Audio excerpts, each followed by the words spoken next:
जन रंजन शकल भय भंजन कंदर्प मद रंजन कंदर्प मद रंजन। कहा जाता है हम सभी को भगवान वासुदेव की शरण में जाकर के अपने जीवन को डोरी सौंप देनी चाहिए। भगवान वासुदेव की शरण में जो चला जाता है और संतों की शरण में जो चला जाता है उसका जीवन धन्य हो जाता है। अब कहा जाता है कि हमारे जीवन में कुछ तो नियम होने चाहिए, तो नियम को बनाने के लिए हमको क्या अपनाना चाहिए? संस्कारवान बनना चाहिए या फिर असंस्कारवान? क्या बनना चाहिए? संस्कार। सबको क्या होना चाहिए? संस्कार। तो संस्कारवान कैसे बनेंगे बच्चे सब? कैसे बनते हैं? माता पिता की आज्ञा को मानोगे। सर्वप्रथम माता पिता की आज्ञा का पालन करना चाहिए। हमें अपने से बड़ों का आदर करना चाहिए और सम्मान करना चाहिए। अब जीवन में नियम जब बताए जाते हैं तो नियम तो होने चाहिए, और कैसे होने चाहिए वो नियम? बच्चे हैं, नहीं जानते हैं आप सब। कहा जाता है कि शिक्षा कितनी भी आप पढ़ लो, पर शिक्षा समय की आवश्यकता है, समय की जरूरत है। लेकिन अगर हमारे अंदर कोई संस्कार नहीं है तो उसको क्या हम कह सकते हैं कि हाँ ये पढ़े हुए, ये शिक्षित हैं? क्यों? संस्कार कैसे होने चाहिए? यदि हम बड़ों का सम्मान नहीं करेंगे, माता पिता की आज्ञा को नहीं मानेंगे, तो विद्या भी हमारा साथ कभी कभी छोड़ देती है। क्यों छोड़ देती है? क्योंकि बुजुर्गों के आशीर्वाद के बिना हमारा जीवन कभी सफल नहीं होता है।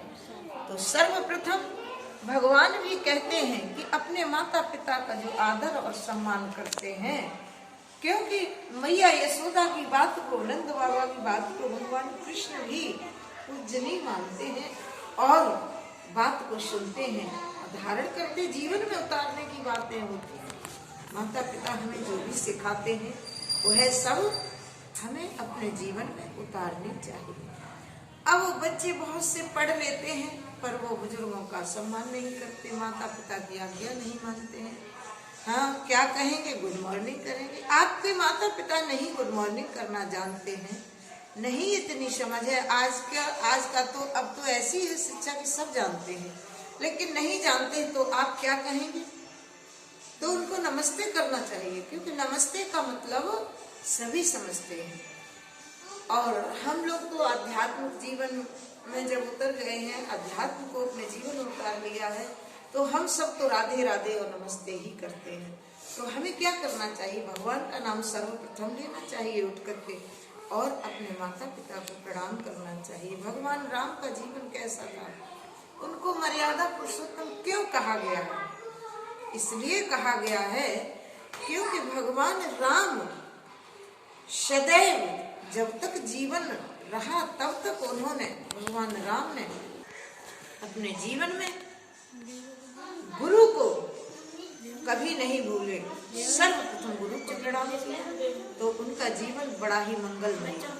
हम सब, आप सब, यदि हम इन नियमों का, इन बातों का पालन करेंगे और बड़ों की आज्ञा को मानेंगे, बड़ों का सम्मान करेंगे, तो हमारा जीवन भी मंगलमय अवश्य होगा, मंगलमय होगा। लेकिन कहते हैं कि कुछ बच्चे इतने होते हैं एडवांस कि वो कहते हैं माता पिता क्या है, बड़ों का सम्मान क्या है, हम तो भाई इंग्लिश पढ़े हुए हैं तो हम जानते ही नहीं संस्कार। अरे आपको सीखा ही नहीं आपने संस्कार।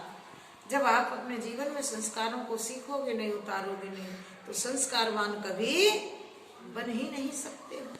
तो सर्वप्रथम हमें अपने बड़ों का आशीर्वाद लेना चाहिए, और हमेशा याद रखो, स्नान करने के बाद में सर्वप्रथम भगवान के सामने जाकर के उनको प्रणाम करो, उनका आशीर्वाद लो, तभी आप जीवन में कामयाब होंगे।